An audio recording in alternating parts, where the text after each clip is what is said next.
공부해 보도록 하겠습니다. 먼저 디모데 전서를 저희가 살펴보도록 하겠습니다. 사도 바울은 복음 전도자였습니다. 기본적으로. 물론 이제 사도였지만, 이제 지금의 저희 어떤 교회의 직분과 비교해 본다면, 목사라기보다는 이제 복음 전도자였어요. 이벤젤리스트. 하나님의 말씀에 따르면 복음 전도자는 도시를 돌아다니면서 이미 세워진 교회를 방문해서 며칠간 집회를 인도하는 사람이 아닙니다. 그러니까 지금의 이벤젤리스트라고 하는 사람들은 대부분요, 도시를 다 여행하면서 전국을 돌면서 아니면 외국 가는 경우도 있고, 이미 세워진 교회에 가서 며칠간 집회 인도를 하는 것을 복음 전도자의 일이라고 생각하는 경우가 많이 있어요. 성경에서 말씀하시는 복음 전도자는 복음이 전해지지 않았거나 교회가 없는 곳에 가서 사람들에게 예수 그리스도를 증언해서 그 결과 교회가 세워지게 하는 일을 하는 사람이 바로 복음 전도자예요. 그러니까 교회가 없는 지역, 그 지역이 과거에 복음이 전해진 지역일 수도 있어요. 그건 상관없어요. 어쨌든 간에 어떤 지역에 교회가 없어요. 그래서 거기에 가서 사람들에게 복음을 전해서 또 구원받은 사람들이 있으면 모아서 같이 성경 공부를 인도하고 예배를 인도하면서 교회가 세워지도록 일을 하는 사람이 바로 복음 전도자라는 겁니다. 그래서 복음 전도자는 회심한 사람들을 가르칠 수 있어야 되고, 그들을 모아서 예배를 인도하면서 성령님의 은사를 받은 사람을 세워 양떼를 말씀으로 먹이고 또 지역 교회를 인도하게 하는 일을 하는 사람입니다. 그러니까 교회가 없는 곳에 가서 복음을 전해서 사람들이 구원받은 사람들이 나오면 그 사람들을 모아서 성경을 가르쳐요. 그러다 보니까 그 안에서 은사가 있는 사람이 있어요. 그럼 그 사람을 나중에는 그 교회의 목사로 세우고 자기는 또 떠나는 겁니다. 이게 복음 전도자의 일이라는 거예요. 그래서 이렇게 교회를 온전히 세우고 나서 그는 다른 지역으로 떠나서 다시 같은 일을 반복합니다. 바로 바울이 그런 일을 했었죠. 특히 이제 이 디모데와 관련 있는 도시가 에베소였죠. 에베소에 가서 복음을 전했어요. 그래서 구원받은 사람들이 나왔습니다. 사람들을 모아서 교회를 시작한 거죠. 그래서 처음에 좀 가르치다가 나중에는 자기가 디모데를 거기에 목사로 세우고 자기는 또 떠나게 된 거죠. 그리고 나서 디모데가 잘하고 있는지 이제 또 격려하기 위해서 바로 디모데 전서를 편지를 써서 보낸 거죠. 오늘날 복음 전도자와 가장 유사한 일을 하는 사람은 먼 지역이나 해외에 가서 사역하는 선교사일 겁니다. 그래서 이들은 성경적인 지역교회가 없는 곳에 가서 복음을 전하고 사람들을 모아 교회를 세우는 일을 합니다. 그래서 지금 현재 저는 해외 선교도 필요하지만 국내 선교도 많이 필요하다고 생각합니다.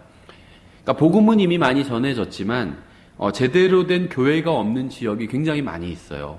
그러니까 하나님의 말씀을 제대로 선포하지 않는 선포하는 교회가 없는 지역이 우리나라에 너무 많다는 거예요. 그나마 서울과 경기권에는 지역교회들이 있는데 당장 강원도 쪽이나 경상도 쪽으로만 가도 교회들이 거의 없습니다. 제대로 된 지역교회가. 그래서 국내 선교도 저는 절실하다고 생각하고, 특히 국내에서도 이런 복음 전도자의 일을 할 사람이 필요하다고 생각을 합니다. 디모데와 디도는 교회를 섬기도록 목사로 부르심을 받아서 사도 바울이 사역자로 세운 사람들이었습니다. 그래서 바울이 이들에게 보낸 편지를 목회 서신이라고 부르는 거죠. 디모데, 디도 둘 다 목회를 하는 사람들이었고 목회자들에게 보낸 편지이기 때문에 목회 서신 이렇게 부르는 거죠. 디모데 전서는 113절과 2269개의 단어로 이루어져 있습니다. 바울은 젊은 사역자에게 편지를 써서 자신이 목회를 하던 교회를 어떻게 인도해야 하는지 가르쳐 주었습니다. 성령님께서는 이 책을 성경에 포함시킴으로써 우리가 어떻게 교회를 인도해야 하는지 알려주고 계신 것이죠. 디모데는 해결해야 될 8가지 구체적인 문제를 가지고 있었어요. 그래서 이 문제들은 모두 이 서신에 나와 있습니다. 첫 번째는 그는 나이 든 사람들을 인도해야 하는 젊은 사역자였습니다. 이게 좀 쉽지는 않았겠죠. 따라서 그는 본이 되는 삶과 행동을 보여줄 필요가 있었어요. 그는 영적인 면과 문화적인 면을 감안해서 사람들을 바로 잡아야 했습니다. 그러니까 목사로서 권위를 가지고 하나님의 말씀을 가르쳐야 됐지만 또 자기보다 연로한 부모님 연배가 되는 이런 사람도 있었겠죠. 성도들 중에는. 이런 분들에게는 그러니까 문화적인 면도 고려해서 이런 분들에게는 또 정말 잘 대할 필요가 있었다는 거죠. 4장 12절부터 13절에 아무도 내 연수함을 업신여기지 못하게 하고 오직 너는 말과 행실과 사랑과 영과 믿음과 순결에서 믿는 자들의 본이 되라. 내가 갈 때까지 읽는 것과 권면하는 것과 교리에 주의를 기울이라. 이렇게 얘기하고 있죠. 또 5장 1절부터 2절에서 연로한 남자를 꾸짖지 말고 그를 아버지처럼 대하며 젊은 남자들은 형제처럼 대하고 연로한 여자들은 어머니처럼 젊은 여자들은 온전히 순결하게 자매처럼 대하라. 이렇게 말씀하고 있죠. 이건 좀 잠깐 다른 얘기일 수는 있겠지만 이 형제라는 호칭이 사실 우리나라 말로는 좀 문제가 있습니다. 무슨 말이냐 하면 우리 이제 예수님을 믿고 구원받은 사람은 형제님, 또 여자인 경우에는 자매님 이렇게 부르죠. 뭐 그 자체가 문제라는 건 아닌데요. 이 호칭 자체는 사실은 이게 영어 표현과는 맞진 않아요. 예를 들면 우리는 브라더 제임스, 제임스 형제님 이렇게 해석을 하죠. 뭐 그 해석이 잘못됐다는 건 아닌데요. 이 브라더라는 말을 영어로 브라더라는 말이 우리나라 말로는 형제로 번역이 되었어요. 근데 이게 번역 자체가 좀 잘못된 겁니다. 왜냐하면 형제라는 건 형과 동생이란 말이거든요. 그래서 저의 형제는 위로 형님이 한 분 계시고 아래로 동생이 2명 있다. 이렇게 얘기할 수 있겠죠. 형제란 말은 한 사람을 가리키는 표현은 아니라는 거예요. 이 사람은 저의 형제입니다. 이건 잘못된 표현이죠. 이러면 저는 동생이 있어요. 남자 동생이. 그런데 남자 동생을 보고 이 사람은 제가 다른 사람한테 소개할 때 이 사람은 저의 형제입니다. 이렇게 소개하지 않습니다. 그렇죠. 이상한 표현이에요. 그건. 이 사람은 저의 동생입니다. 이렇게 표현합니다. 그렇죠. 근데 예를 들면 저한테 형도 있고 동생도 있고 여러 명이 있어요.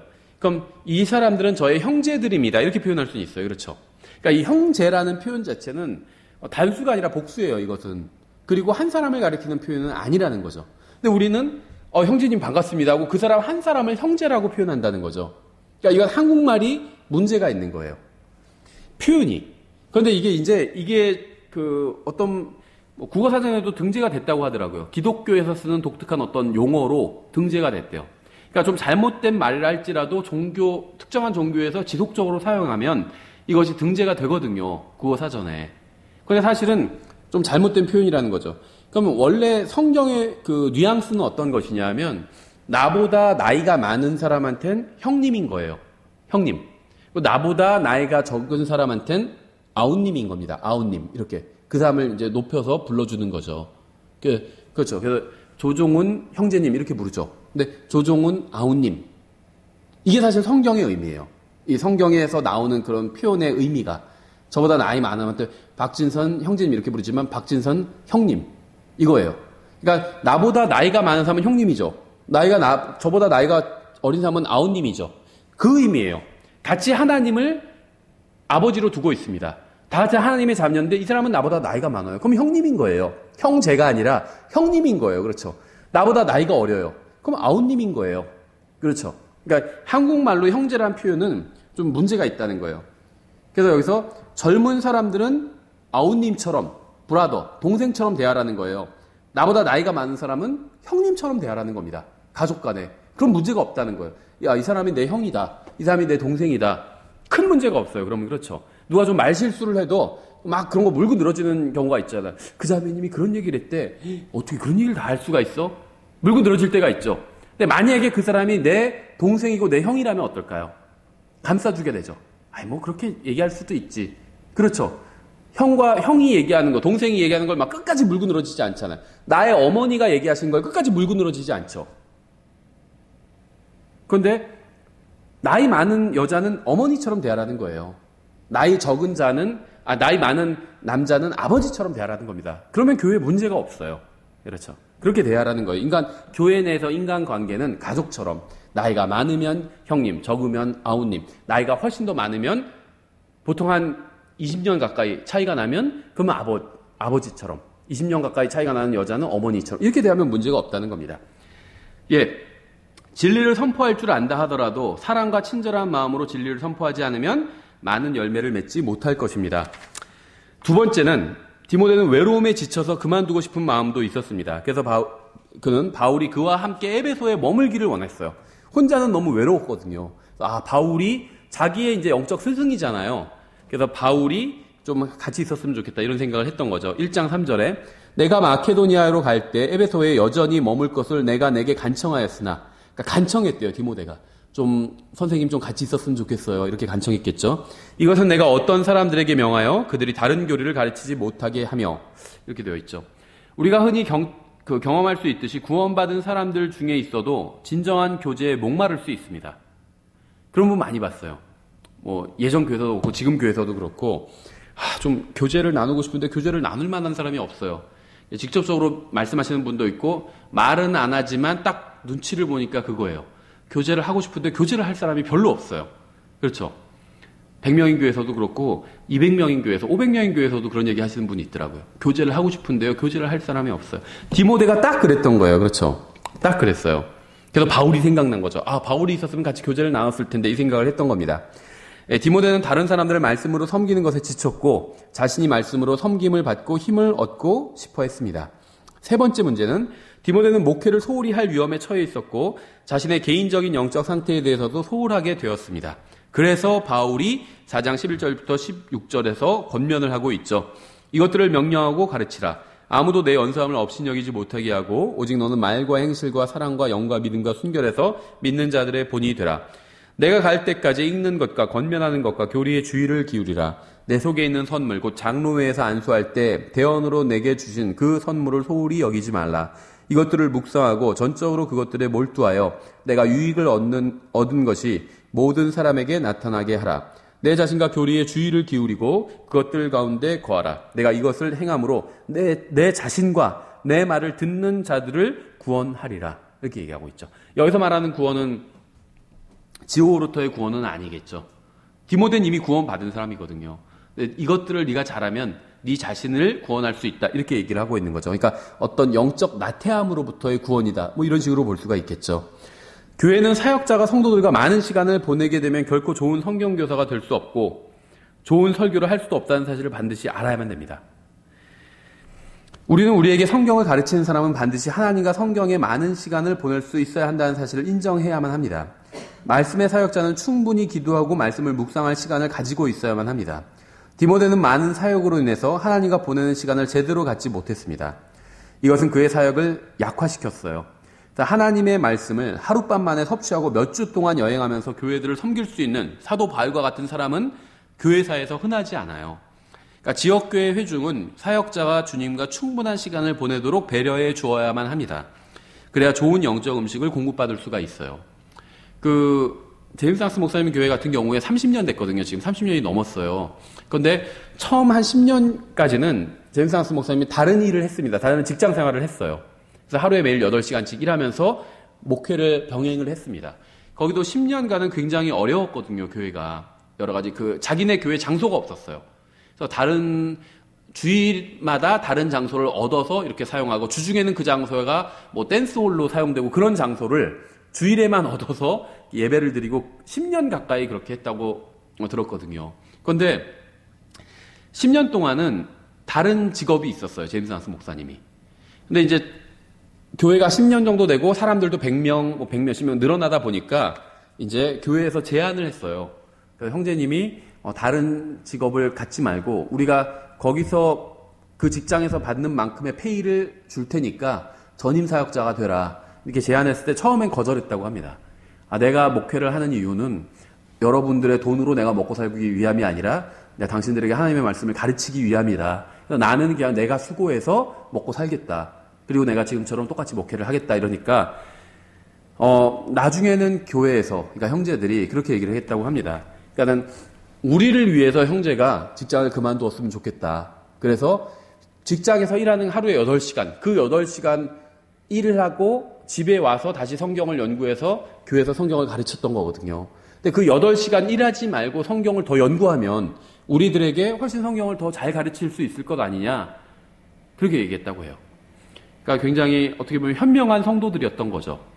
그래서 그렇게 얘기하니까 이제 제임스 항스 목사님도 할 말이 없어진 거예요. 그렇죠. 자기들을 위해서 직장을 그만둬 달라고 부탁을 하니까 그래서 직장에서 일하는 시간에 성경을 연구하면 우리한테 훨씬 더 한마디로 좋은 말씀을 가르쳐 줄 거 아니냐 이렇게 얘기했던 거예요.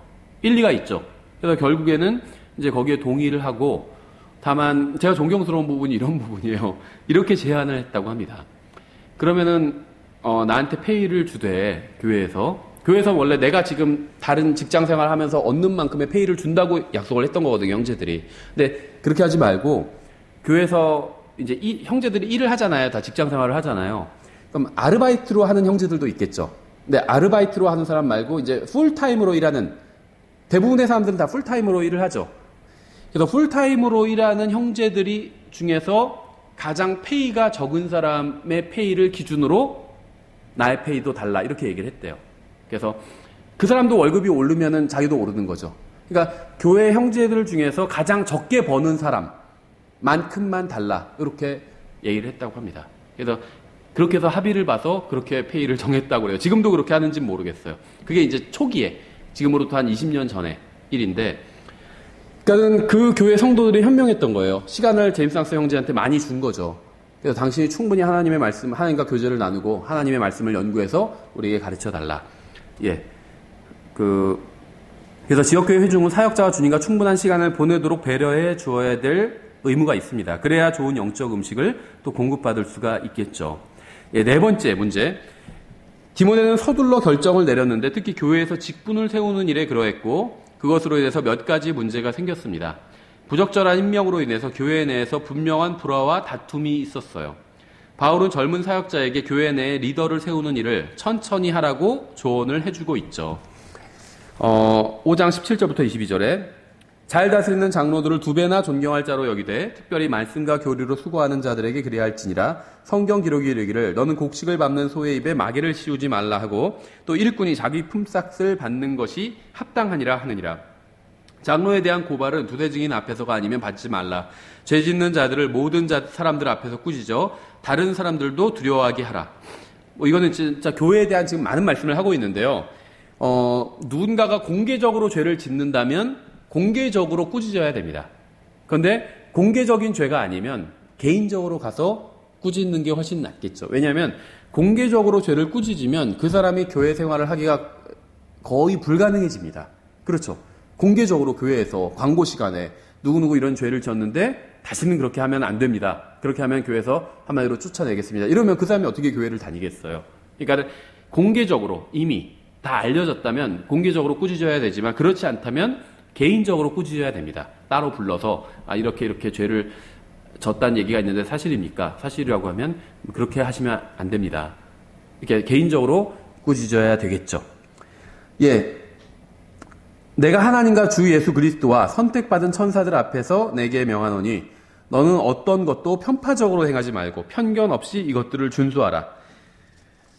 아무에게나 선뜻 안수하지 말고 다른 사람들의 죄들에 참여하지 말며 내 자신을 순결하게 지키라. 이렇게 말씀하고 있죠. 예, 그래서 이 에베소 교회에는 이제 이런 디모데가 서둘러서 안수를 하는 이런 문제가 있었던 것 같아요. 5번째 문제. 디모데가 젊은 사역자였지만 어떤 면에서 인내력은 있었던 것 같은데 너무 금욕적이었던 면이 있었던 것 같아요. 지나치게 금욕적이고 극단적으로 육체를 규율하는 성향을 가지고 있었던 것 같습니다. 그래서 그 정도가 심해서 오히려 디모데 자신에게 고통이 되는 그런 상황이었던 것 같아요.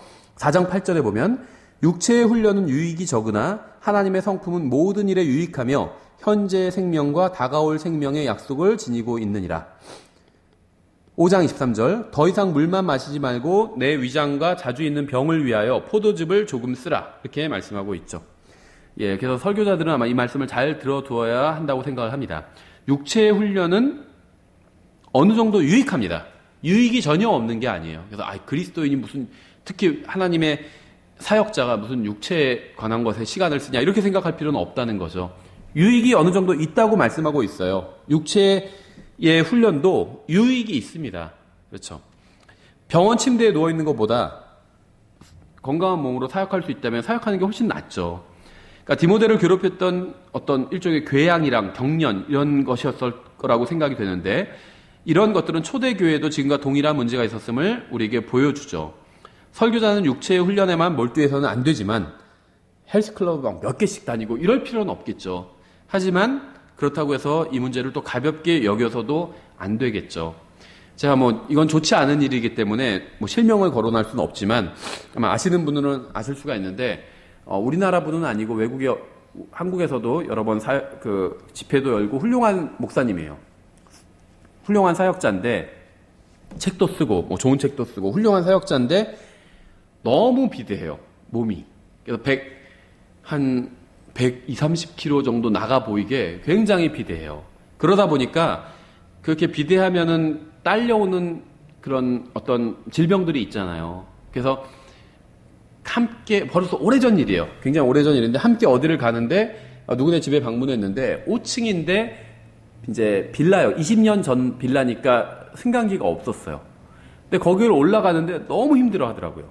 근데 보는 사람들도 힘들었어요. 막 130km가 돼가지고 몸은 비대한데, 우리나라 그 시골에 있는 어떤 빌라, 낡은 빌라를 올라가야 되는데 승강기도 없는. 얼마나 힘들겠어요. 그렇죠? 그러니까 단순히 연세가 드셔서 계단을 올라가는 게 힘든 건 아닌 상황이었어요. 그렇게 연세가 많지는 않았거든요. 충분히 뭐 힘들지 않은 5층 정도는 걸어 올라갈 수 있는 나이였는데 몸이 너무 비대해서. 그러니까 사역을 하는데도 좀 지장이 되겠죠. 그 정도라면. 여섯 번째, 이 디모데가 가지고 있던 문제. 디모데는 하나님께서 제정하신 질서대로 집회에서 남자, 여자에 관한 질서를 세우는 것이 교회에 좋지 못한 결과를 가져올까 좀 두려워했습니다. 뭐 지금도 이런 생각이 사실은 들 수가 있다고 생각을 해요. 예를 들면 이제 독립침례교회에서는 그렇지 않지만 일반 교회에서는 여자들도 집사로 이제 세우게 되잖아요. 그게 분명히 비성경적인 거예요. 저는 그렇게 할 생각이 전혀 없습니다. 비성경적인 것이기 때문에. 하지만 한편으로는 이해도 돼요.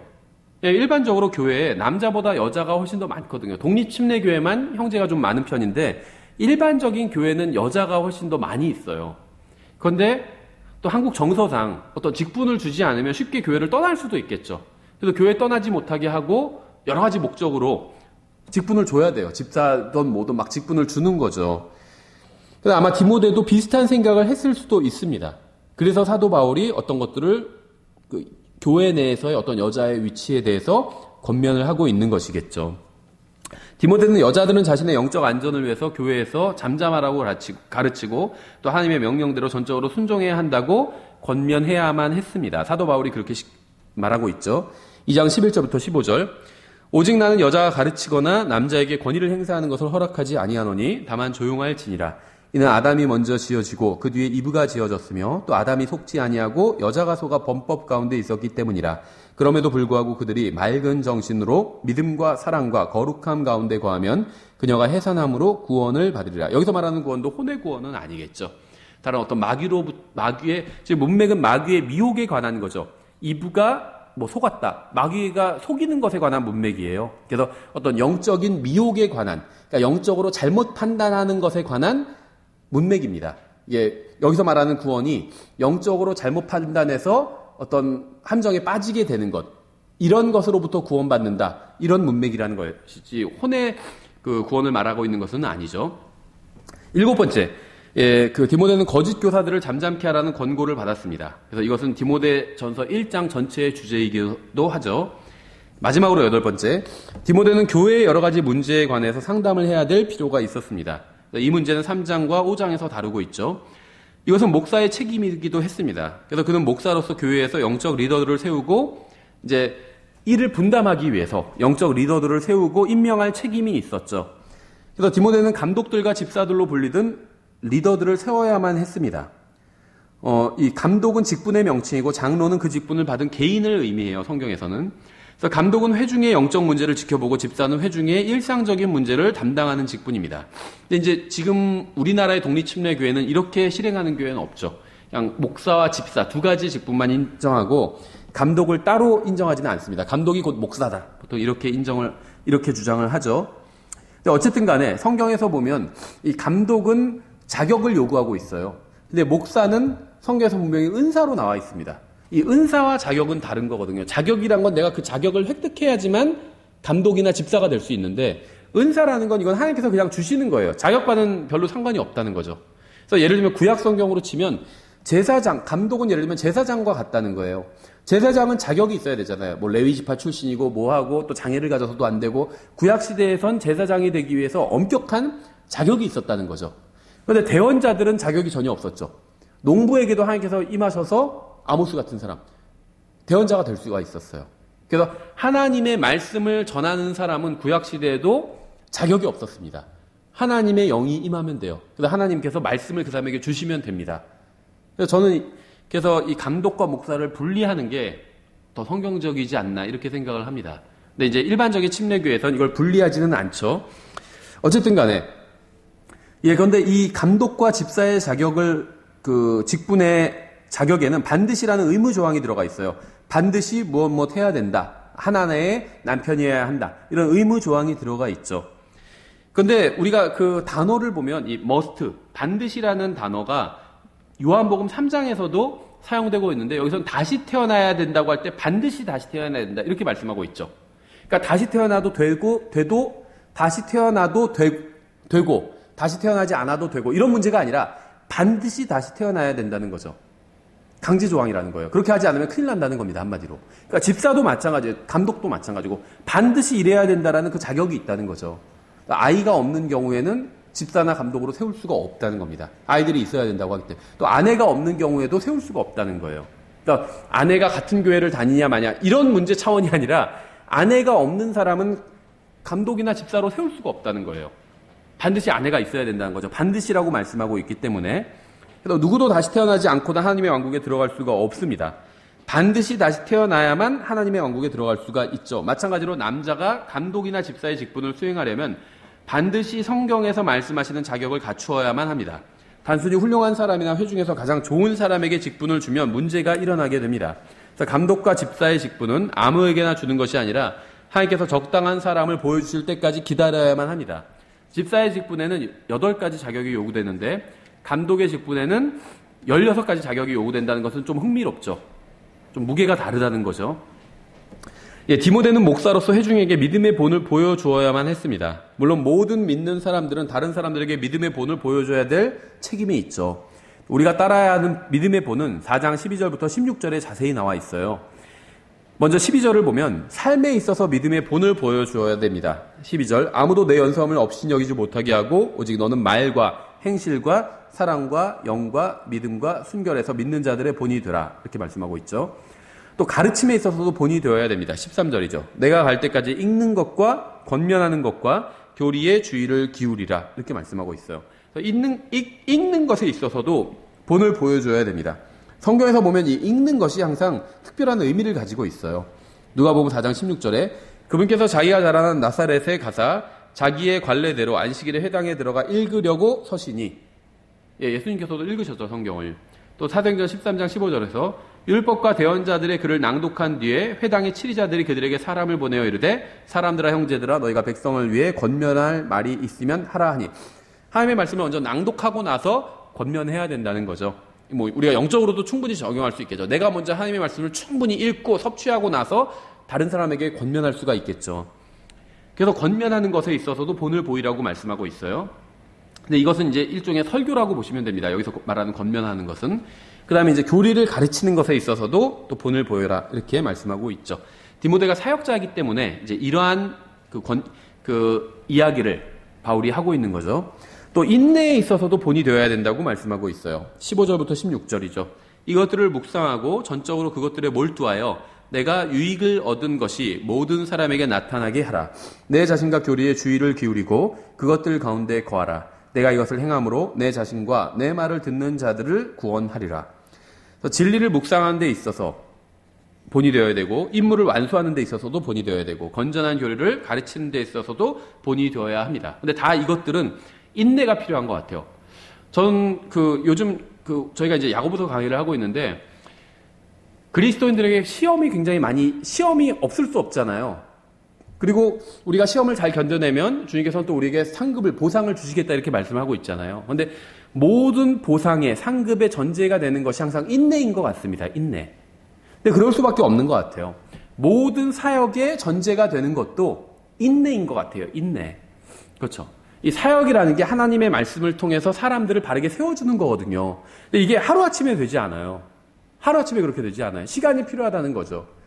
저도 부족하지만 과거를 돌이켜보면 예를 들면 20년 전에 저한테 어떤 일이 있었는데 그때 내가 지금도 신앙이 대단하진 않지만 지금의 신앙과 지금 정도의 이해력과 지금 정도의 마음과 인내력이었다면 훨씬 더 어떤 일들을 잘 처리했을 텐데 이런 생각이 날 때가 있거든요. 그런데 그건 불가능하죠. 20년 전에는 20대의 청년이었잖아요. 그렇죠.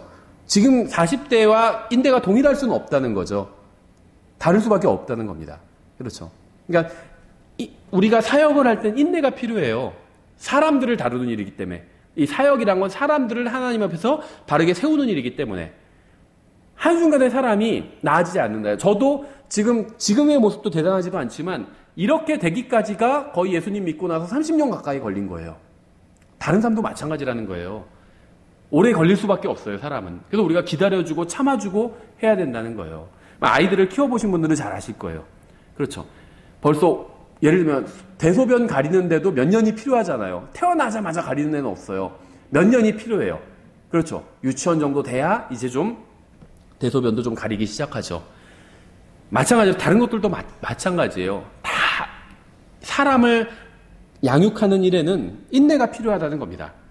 그래서 주님의 사역을 하는 일에 가장 필요한 건 저는 인내라고 생각해요. 예, 디모데전서는 믿음에서 돌이키게 하는 것들에 관해서도 또 경고하고 있습니다. 개인적인 영역과 관련해서 1장 19절부터 20절에 나와 있죠. 믿음과 선한 양심을 붙들라. 어떤 자들이 그것을 버리고 믿음에 관하여는 파선하였느니라. 개인이 믿음이 파선한 이야기죠.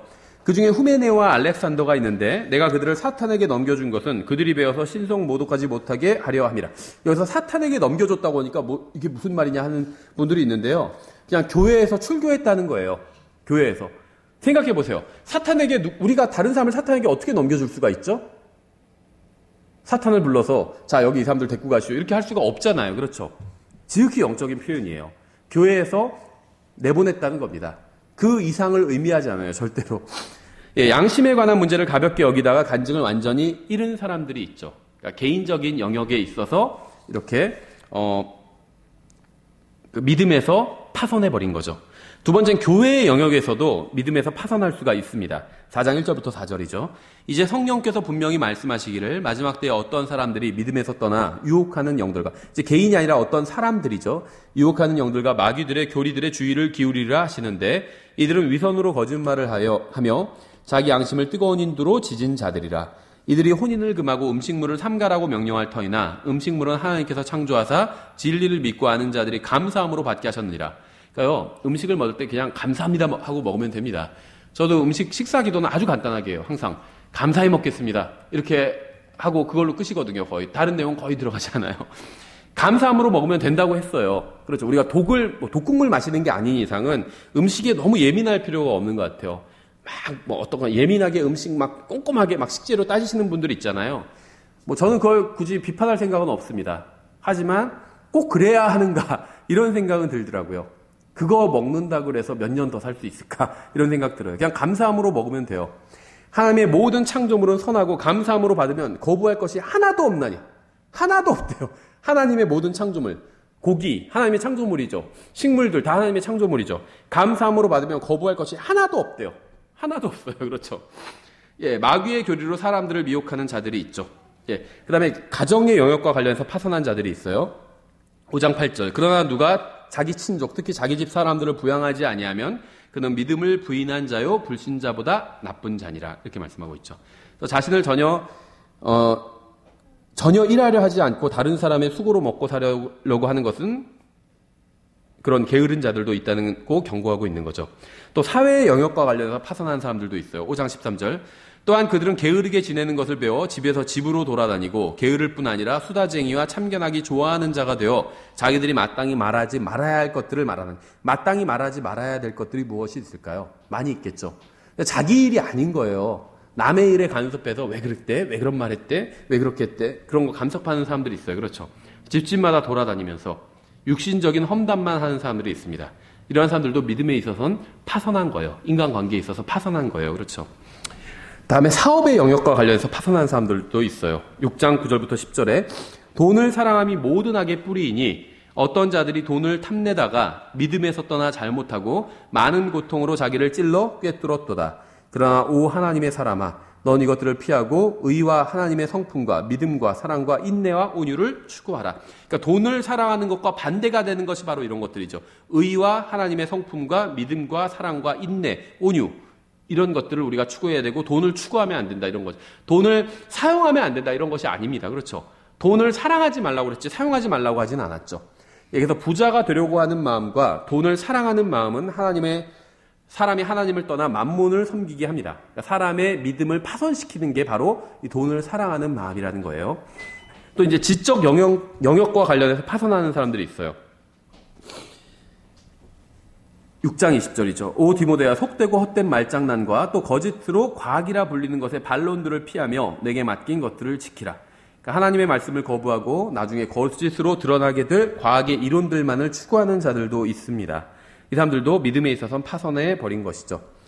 1장 15절 이렇게 말씀하고 있어요. 이것은 신실한 말이요 온전히 받아들이기에 합당한 말이니 곧 그리스도 예수님께서 죄인들을 구원하시려고 세상에 오셨다는 말이로다. 죄인들 중에 내가 우두머리니라. 이것은 많은 사람들이 사랑하는 말씀입니다. 그리스도께서 왕국을 세우기 위해서 오지 않고 죄인들을 구원하기 위해서 세상에 오셨다는 말씀에 주목할 필요가 있어요. 그러니까 극단적 세대주의자들 중에서는 예수님께서 오신 목적이 왕국을 세우기 위해서다. 그것만이 최고의 가치다. 이렇게 얘기하는 자들이 있는데 성경은 그렇게 말씀하고 있지 않아요. 성경은 죄인들을 구원하시려고 예수님께서 세상에 오셨대요. 왕국을 세우려고 하다가 왕국 세우는 건 이스라엘 백성이 거부해서 실패해서 할 수 없이 십자가에 달려 돌아가시고 그냥 죄인들을 구원하신 것이 아니라는 겁니다. 그러니까 왕국을 세우는 것이 첫 번째 목표고 그걸 하다가 실패해서 그냥 죄인들을 구원하는 일만 하고 승천하셨다. 이것이 아니라는 거예요. 예수님께서 초림하신 목적이 죄인들을 구원하려고 오셨다는 겁니다. 예수님은 실패하신 분이 아니에요. 십자가로 그들을 이기셨느니라 이렇게 말씀하고 있잖아. 승리하셨어요. 자기가 예수님께서 하려고 하신 일을 다 하셨다는 겁니다. 완전히 성공하셨다는 거예요. 하나님의 말씀에 다 순종을 하셨고 완전히 하나님의 뜻을 온전히 다 이루셨다는 겁니다. 성공하셨어요. 실패하지 않으셨다는 겁니다. 또 죄인들을 구원하려고 오셨고 구원하셨죠. 그래서 하나님의 왕국을 세우는 것은 죄인들을 구원하신 후에 하실 일입니다. 이건 재림 때 하실 일이죠. 초림 때는 그 일을 하러 오신 것이 아니었다는 겁니다. 먼저 죄인들을 구원하시고 그 다음에 왕국을 세우신다는 거예요. 그래야지 말이 되죠. 왕국만 세우시면 뭐예요? 사람이 있어야지. 먼저 사람들을 구원해야 되죠. 왕국에서 살 사람들이 있어야 되잖아요. 먼저 구원하고 그 다음에 왕국을 세우시면 그 구원받은 사람들이 그 왕국에서 살 수 있는 거잖아요. 주님께서 이 세상에 처음 오셨을 때에는 죄인들을 구원하기 위해서 오셨습니다. 오늘날 인간은 지구를 구하느라 하나님을 완전히 잊어버렸지만 환경 막 이런 게 큰 문제죠. 하나님께서는 지구는 아랑곳하지 않으시고 인간을 구원하는 일을 계속하고 계세요. 그러니까 환경을 우리가 막 망치는 일을 적극적으로 할 필요는 없겠지만 환경을 막 보존하기 위해서 너무나도 큰 애를 쓸 필요는 없다는 거예요. 왜냐하면 그건 하나님의 관심사가 아닙니다. 하나님은 환경을 보존하는 일에 관심이 없으세요. 나중에 다 불살라 버리실 거거든요. 하나님이 관심을 갖고 계신 부분은 인간을 구원하는 일이라는 거예요. 우리도 이 일에 전력을 다해야 돼요. 환경을 보존하는 일이 아니라. 좋은 소식은 죄인이 구원받을 수 있다는 것입니다. 얼마나 큰 죄를 지었건 죄인 중에 우두머리로도 구원받았잖아요. 그러니까 얼마나 큰 죄를 지었건 얼마나 깊이 떨어졌건 간에 상관없이 주님께서는 누구라도 구원하실 수가 있죠. 이 세상 그 누구라도 아직 희망이 있어요. 아마 여러분은 하나님을 바라보고 있지 않을 수도 있지만 하나님께서는 여러분을 바라보고 계십니다. 죄인들은 하나님을 보지 않고 있지만 하나님은 죄인들을 바라보고 계세요. 주님께서는 여러분을 파멸시키기 위해서 오신 것이 아니라 파멸로부터 구원하시기 위해서 오신 것이죠. 하나님의 구원의 은혜가 죄인 중에 우두머리에게도 임했다면 그 누구에게도 임할 수 있다는 확신을 가지고 하나님 앞에 나아가야 되겠죠. 디모데후서는 좀 짧습니다. 저희가 간단하게 보고 마치겠습니다. 디모데후서는 83절과 1703개의 단어로 이루어져 있습니다. 이 책의 중요한 특징은 교회가 진리를 떠난 것에 관해서 다룬다는 점이에요. 만일 이 시대의 신약 성경 중에 단 한 권만 읽어야 한다면, 지금 이 마지막 시대에 신약 성경에서 단 한 권만 읽어야 된다면 교회는 반드시 디모데 후서를 선택해야 됩니다. 왜냐하면 마지막 때에 관해서 많이 말씀하고 있어요. 그래서 예수님의 비유와 계시록에 나온 7교회는 교회 시대의 배교가 증가할 것을 보여주고 있죠. 따라서 자신이 마지막 시대를 살고 있다고 생각하는 모든 사람들은 반드시 디모데 후서를 주의 깊게 공부해야 됩니다. 디모데 후서에서 우리는 개인뿐 아니라 지역 전체가 복음의 진리로부터 돌아서는 것을 볼 수 있어요. 근데 지금 우리 사회를 보면 그렇죠. 미국이나 캐나다, 우리나라나 다 다르지 않은 것 같아요. 이 지역 전체가 다 진리로부터 돌아서고 있어요. 1장 5절에, 디모데후서 1장 5절에 아시아에 있는 모든 자들이 나를 버리고 돌아선 이 일을 내가 알거니와 그 중에 부젤로와 허모게네가 있느니라. 아시아에 있는 모든 자들이 다 사도 바울을 버리고 돌아섰대요. 그렇죠. 거짓 교사들은 육체를 파괴하는 암처럼 뿌리를 내리고 성도들의 인생을 좀먹고 있습니다. 2장 17절. 그들의 말은 괴양이 파먹듯이, 암이죠, 암덩어리. 괴양이 파먹듯이 먹을 터인데 그 중에 후메네오와 빌레도가 있느니라. 세상적으로는 유명하고 인정을 받았지만 영적으로 타락한 사람들은 하나님의 말씀을 적극적으로 반대하며 활동을 하고 있어요. 3장 8절. 그런데 얀네와 얀브레가 모세를 대적한 것 같이 이들도 진리를 거역하나니 이들은 마음이 부패한 자들이요 믿음에 관하여는 버림받은 자들이니라. 평범한 교회 회원들은 성경의 진리보다는 신비로운 이야기나 인간이 만들어낸 종교적인 것들을 듣기를 원합니다. 4장 4절. 또 진리로부터 귀를 돌이켜 꾸며낸 이야기들로 돌아서리라. 성경 가르치는 거 재미없어요. 꾸며낸 이야기, 어떤 막 간증, 과장된 간증 이런 거 듣고 싶어 한다는 거죠. 그래서 저희 교회에서 출간하는 이런 책들은 별로 인기가 없어요, 사실은. 대부분이 다 간증집들이 인기가 있어요. 좀 과장된 이야기들. 앞서 열거한 것처럼 오늘날 교회의 전형적인 이런 배교가 교회의 특징이 되어버렸습니다. 한때는 참된 기독교가 충만하는 곳이 이제는 성경적인 진리를 전하는 단 하나의 교회도 없는 곳이 되어버린 지역이 세계 각처에 흔하게 존재하죠. 오늘날 우리나라의 거의 대부분의 대형 교회들에는 이단적인 교리를 믿는 집사나 주일학교 교사가 한둘 이상은 있습니다. 예전에는 유명한 사람들도 그저 성경에 무지할 뿐이었는데 오늘날에는 자신의 부와 지식과 영향력을 최대한 이용해서 성경의 진리와 그리스도인들의 믿음을 공격하고 있어요. SNS 같은 것만 봐도 유명한 사람들이 막 성경에 대해서 무시하고 공격하고 이런 경우가 너무 흔하다는 거예요. 여호와의 증인이나 몰몬교나 안식교 등과 같은 이단들은 황당한 이야기들을 지어냈는데 수백만의 사람들이 그들을 따르고 있죠. 디모데후서에 따르면 한 지역에 있는 교회들이 완전히 배교하고 나면 세 가지 선택사항만 남게 됩니다. 첫 번째 4장 2절에 말씀을 선포하라. 때에 맞든지 맞지 아니하든지 긴급히 하라. 모든 오래 참음과 교리로 책망하고 꾸짖고 권면하라. 그러니까 배교한 교회들과 함께하면 절대 안 됩니다. 예레미야가 예전에 그랬던 것처럼 타협하지 말고 심판이 임할 때까지 하나님의 진리를 선포해야 돼요. 진리를 선포하는 교회가 우리뿐이 없다 할지라도 진리를 선포해야 됩니다. 2장 2절에 두 번째, 또 내가 많은 증인들 가운데서 내게 들은 것들 바로 그것들을 신실한 사람들에게 맡기라. 그들이 또한 다른 사람들을 가르칠 수 있으리라. 그리스도인들을 양육하고 훈련시켜야 됩니다. 작은 수라도 상관이 없어요. 성경을 가르치고 훈련시켜서 참된 복음의 사역을 감당하게 해야 합니다. 좀 몇 명만 말씀을 전할 수 있는 일꾼이 나올 수 있다면 저는 굉장히 의미 있는 사역이라고 생각하거든요. 쉬운 일이 아니에요. 세 번째, 4장 5절에 그러나 너는 모든 일에서 깨어있고 고난을 견디며 복음 전도자의 일을 행하고 내 사역을 온전히 입증하라. 어떤 면에 있어서는요, 만약에 교회 자체가 완전히 다 배교해 버렸다면 사역자가 그 교회를 떠나야 될 수도 있어요. 다시 시작해야 될 수도 있다는 겁니다. 많은 사람들이 이미 파선한 배에 힘을 낭비하고 있는 경우들이 있어요. 만약 회중이 하나님의 말씀에 귀를 기울이지 않거나 성경의 진리에 순종하지 않거나 주님을 섬기려고 하지 않는다면 나가서 다른 사람들에게 복음을 전하고 예수 그리스도께로 인도해서 성경을 가르치고 다시 시작해야 됩니다. 죽은 설교자가 죽은 회중을 장사 지내게 하고 살아있는 설교자는 살아있는 회중을 이끌어야 된다는 거예요. 그러니까 이 반대도 마찬가지죠. 만약에 교회가 목사가 잘못됐어요, 설교자가. 그러면 성도들이 그 목사를 쫓아내야 됩니다. 잘못된 사역자를 쫓아내야 돼요. 근데 그러기가 힘들죠. 대단히 쉽지가 않죠, 현실적으로. 그럴 땐 어떻게 해야 되냐. 잘못된 목사를 쫓아내야 되는데 목사가 잘못된 걸 가르치면 실제 지금 독립침례 교회 중에서도 최근에 그런 교회가 있어요. 목사가 이단 교리를 가르쳐서 나중에 보니까 그 사람이 쓰는 자료가 이단 자료들이었어요. 독립침례 교회인데 킹제임 성경 믿는. 그래서 결국 성도들이 형제들이 그 목사를 쫓아냈습니다.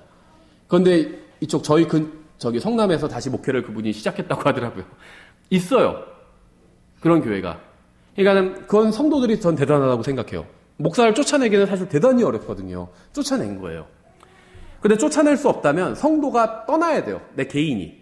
이 교회가 잘못됐고 쫓아내야 되는데 다른 사람들 다 괜찮다고 그래요. 목사가 잘못된 걸 가르치는데. 그럼 내가 나가야 되는 겁니다. 근데 이제 반대의 경우도 마찬가지예요. 목사가 진리를 전하는데 성도들이 받아들이진 않아요. 그러면 목사가 떠나야 돼요.